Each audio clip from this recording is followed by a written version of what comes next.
इस लेक्चर में हम ये देखेंगे कि इसमें मतलब हम डेटाबेस के ऊपर मुख्तलिफ ऑपरेशंस कैसे लगा सकते हैं। सबसे पहले तो हमें कुछ सैम्पल हमने टेबल्स बनाए हुए हैं। Relations used in this example. Relations means tables हम बार बार पहले भी डिस्कस कर चुके हैं। तो टेबल्स हमने 3 बनाए हैं यहाँ पे। एक टेबल का नाम है EMP, दूसरे का नाम है DEPT डिपार्टमेंट, तीसरे का नाम है सेल ग्रेड। तो फर्स्ट टेबल है, उसमें ये उसके सारे फील्ड्स हैं, कॉलम्स हैं। इसमें जिसके नीचे लाइन लगी हुई है ये प्राइमरी की है। लाइक यहाँ पे एम्प्लॉई ID, ये इसकी प्राइमरी की है। दूसरे इसके कॉलम के नाम है employee name, job, manager, hire date, salary, commission, department number. यहाँ पे क्या है, डिपार्टमेंट नंबर प्राइमरी की है, डिपार्टमेंट नेम, लोकेशन।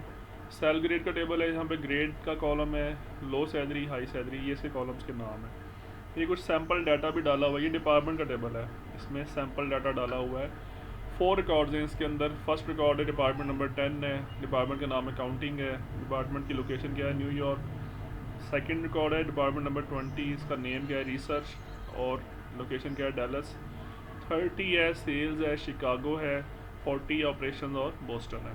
उसके बाद फिर ये नेक्स्ट टेबल आ गया EMP का, एम्प्लॉय का। इसमें ये एम्प्लॉय नंबर है, एम्प्लॉय नेम्स, जॉब, मैनेजर का नंबर क्या है उसका, hire date, salary, commission, department number, ये उसका डाटा। ये 14 रिकॉर्ड्स हैं टोटल एम्प्लॉय के टेबल में। और ये है सेल ग्रेड का टेबल, इसमें 3 कॉलम्स हैं और 5 रिकॉर्ड्स हैं इसके अंदर। तो ये टेबल्स हैं जिसके ऊपर हमने काम करना है। अब हम ये देखते हैं कि बेसिक SQL स्टेटमेंट्स कौन सी हैं, कमांड्स कौन सी हैं। तो सबसे पहले हम देखेंगे सिलेक्ट स्टेटमेंट। सिलेक्ट स्टेटमेंट का मकसद क्या होता है कि इसके ज़रिए हम टेबल से डाटा सेलेक्ट कर सकते हैं। Use to select data from a table. और इसको ये इसका सिंटैक्स लिखा हुआ है। सिलेक्ट आप जानते हैं मतलब कोई भी स्टेटमेंट है, लाइक पहले आपने कुछ लैंग्वेज की हैं C++ वगैरह, उसमें हर कमांड का हर स्टेटमेंट का एक सिंटैक्स होता है। सिंटैक्स से मुराद क्या है, उस स्टेटमेंट को हमने लिखना कैसे है। तो ये इसका सिंटैक्स है। मतलब सबसे पहले आप क्या लिखेंगे, सिलेक्ट। उसके बाद आप क्या लिखेंगे, कॉलम के नाम, स्पेस दे के कॉलम के नेम। एक कॉलम भी लिखा जा सकता है, ये एक से ज़्यादा कॉलम के नाम भी लिखे जा सकते हैं। उसके बाद लिखेंगे फ्रॉम। इसमें सेलेक्ट भी कीवर्ड है, फ्रॉम भी कीवर्ड है। कीवर्ड से मुराद जो आपने स्टेटमेंट का हिस्सा है, सिंटैक्स का हिस्सा है, जो आपने लिखने ही लिखने हैं। आगे क्या लिखा है, टेबल का नाम, किस टेबल से आपने डाटा उठाना है, कौन से कॉलम्स उठाने हैं और किस टेबल से उठाने हैं। फॉर एग्जांपल उसने आपको एक स्टेटमेंट लिख के दी है, select EMP number from EMP। EMP number यहाँ पर क्या है, ये है आपका कॉलम का नाम, जो जिस कॉलम का डाटा आपने हासिल करना है। और EMP क्या चीज़ है, टेबल का नाम है जहाँ से उठाना है। अब EMP का टेबल है ये आपके सामने, तो बहुत सारे कॉलम्स हैं। हमने सिर्फ क्या बोला है, सिर्फ EMP नंबर है कॉलम। तो जब उसका रिज़ल्ट आपके सामने आया तो आपने देखा कि सिर्फ EMP नंबर का डाटा आ रहा है। रोज़ सारी आ रही हैं लेकिन उस कॉलम का डाटा सिर्फ वही आ रहा है जो आपने स्टेटमेंट में लिखा है। तो इसको मैं प्रैक्टिकली आपको करके दिखाता हूँ। ये मेरे पास SQL सर्वर के अंदर मैंने ये डाटा लिखा हुआ है सारा। ये डेटाबेस का डाटा लिखा हुआ है सारा, आप देख सकते हैं तीनों टेबल्स का डाटा आ रहा है इसके अंदर। ये EMP का टेबल है, इसमें आप देख सकते हैं टोटल रिकॉर्ड्स कितने हैं हमारे पास, 14 रिकॉर्ड्स हैं। और ये दूसरा टेबल है डिपार्टमेंट नंबर का, इसमें कितने रिकॉर्ड्स हैं, 4। ये तीसरा सेल ग्रेड का टेबल है, इसमें कितने रिकॉर्ड्स हैं, 5। तो हम अब बुक के मुताबिक जो उसने स्टेटमेंट लिखी है वाली, select EMP number from EMP, ये हम यहाँ पे लिखेंगे।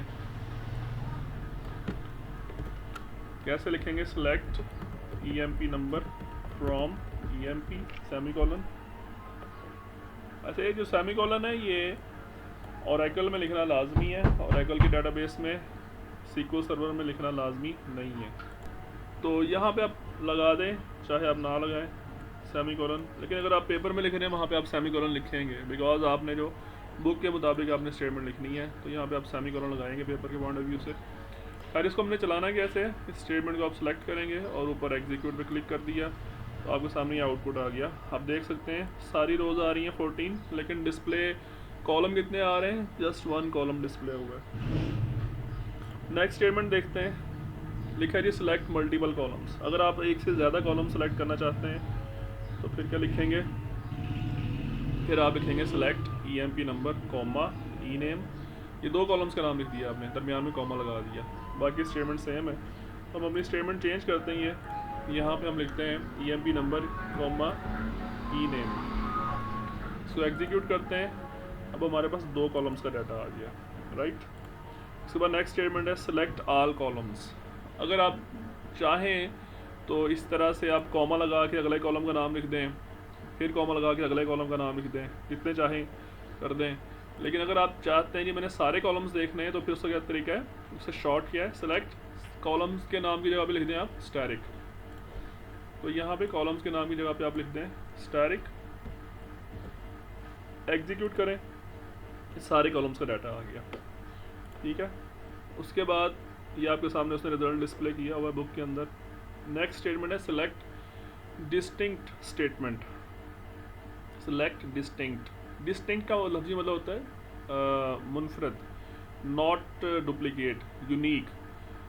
तो इसकी एग्जांपल देखें, जैसे कि पहले आप देखें हमारे पास एक कॉलम का नाम यहाँ पे नज़र आ रहा है आपके सामने, डिपार्टमेंट नंबर आ रहा है, इसमें कुछ वैल्यूज़ देखें आप डुप्लीकेट आ रही हैं, रिपीट हो रही हैं वैल्यूज़।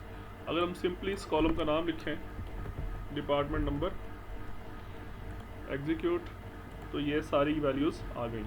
लेकिन अगर इसके शुरू में हम लगा दें डिस्टिंक्ट, तो अब क्या होगा, अब नोट करें डिस्टिंक्ट का वर्ड जो है वो ब्लू में आ गया खुद ब खुद, सेलेक्ट भी ब्लू में है, फ्रॉम भी ब्लू में है। तो ये SQL सर्वर का जो एडिटर है जहाँ पे हम क्यूरीज लिख रहे हैं, इसके अंदर ये स्पेशलिटी है कि जो कीवर्ड्स हैं उनको ये खुद ब खुद ब्लू कलर में कर देता है, ताकि आप पहचान सकेंगे कौन सा कीवर्ड है, कौन से आपके अपने वर्ड्स हैं। ओके, अब आपने देखा कि अब हमारे पास जस्ट 3 रोज़ आई हैं, बिकॉज ये सिर्फ 3 वैल्यूज़ ऐसी थी जो यूनिक हैं, जो रिपीट नहीं हो रही। तो डिस्टिंक्ट का मतलब ये होता है। उसके बाद फिर आ गया डिस्टिंक्ट मल्टीपल कॉलम्स। हम एक क्यूरी लिखते हैं पहले, फिर आप देखिएगा डिस्टिंक्ट का मतलब क्या होता है। हमने क्यूरी का लिखी, ये बेसिकली क्यूरी भी कहते हैं इसको पूरी को, ये जो हमने स्टेटमेंट लिखी है। हमने 2 कॉलम्स का नाम लिखे हैं, डिपार्टमेंट नंबर और जॉब, ठीक है। एग्जीक्यूट किया, 14 रोज़ हमारे सामने आ गई। अब ये इसमें कुछ रोज़ ऐसी हैं जो पूरा सेट रिपीट हो रहा है। लाइक अगर आप देखें E20 क्लर्क लिखा आ रहा है रो नंबर 1 में, और अगर आप देखें यहाँ पर फिर 20 क्लर्क आ गया, ठीक है। तो ये पूरी रो रिपीट हुई है। इसी तरीके से अगर आप देखें 30 सेल्समैन, 30 सेल्समैन, 30 सेल्समैन, ठीक है, 30 सेल्समैन। तो ये कुछ ऐसी मल्टीपल कॉलम्स भी रिपीट हो सकते हैं। तो अगर आप इसके शुरू में लगा दें डिस्टिंक्ट, तो ये पूरी रो को चेक करेगा कि रिपीट तो नहीं हो रही। इसको एग्जीक्यूट करें, अब देखें हमारे पास सिर्फ 9 रोज ऐसी हैं जो यूनिक हैं। आप देख लें 10 क्लर्क दोबारा तो नहीं कहीं पे आया, यहाँ पे क्लर्क दोबारा आया लेकिन 30 में आया, 20 में आया। मैनेजर 10 के साथ रिपीट तो नहीं हुआ, नहीं 20 के साथ आया, 30 के साथ आया। इस तरीके से ये पूरा सेट हमारा यूनिक आ गया। उसके बाद फिर आप देखें select statement with where clause, ये हम नेक्स्ट लेक्चर में देखेंगे, उसको हम यहाँ पर रोक देते हैं।